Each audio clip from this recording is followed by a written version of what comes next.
हिरण्यकेशी जलविहार संघटनेच्या वतीनं आज अध्यक्ष संघटनेचे माजी नगरसेवक गंगाधर हिरेमठ, त्याचबरोबर उपाध्यक्ष राजूदादा मांडेकर, त्यांचे सर्वच सदस्य यांनी आज राजे समर्जितदादा घाटगेंना या निवडणुकीसाठी पाठिंबा दिलेला आहे।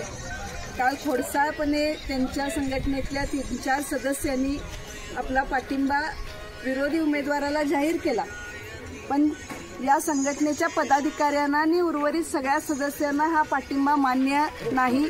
त्यामुळे त्यांनी आज माझी भेट घेतली आणि राजे समर्जित सिंहांना पाठिंबा देण्यासाठी त्यांनी इथं सांगितलं, मला कळवलेलं आहे।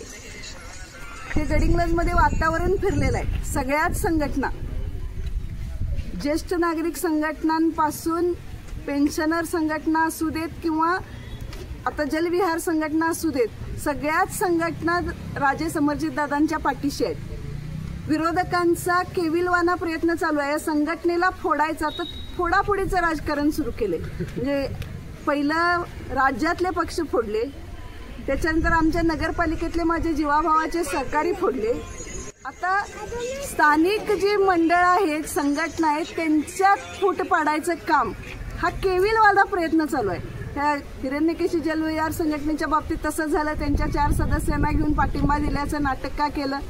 आमच्या अजित पाटील वस्तादच्या ग्रुपमधल्या 1-2 पोरांना बाजूला केलं, त्यांचा ग्रुप फोडायचा प्रयत्न झाला, पण बाकीचे उर्वरित सगळे बहुसंख्य सदस्य अजित पाटील बरोबरच आहेत, त्यामुळे त्यांचा हा प्रयत्न सुद्धा केविलवाना ठरलेला आहे। तेच मराठा मंडळाच्या बाबतीत सुद्धा झालं। अध्यक्षांनी विश्वासात न घेता पाठिंबा जाहीर केला, जो इतर सदस्यांना मान्य नाही, म्हणजे त्यांना त्यांचा पराभव डोळ्यासमोर दिसायला लागलेला आहे। गडिंग्लजमधलं वारं फिरलेलं आहे।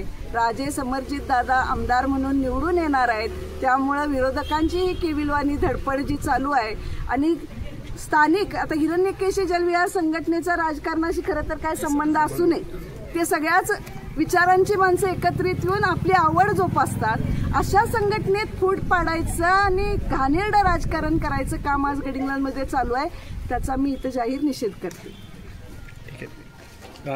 राजे समर्जित घाटगे यांना पाठिंबा देत आहोत, तुतारी ही कोण लक्षात ठेवा।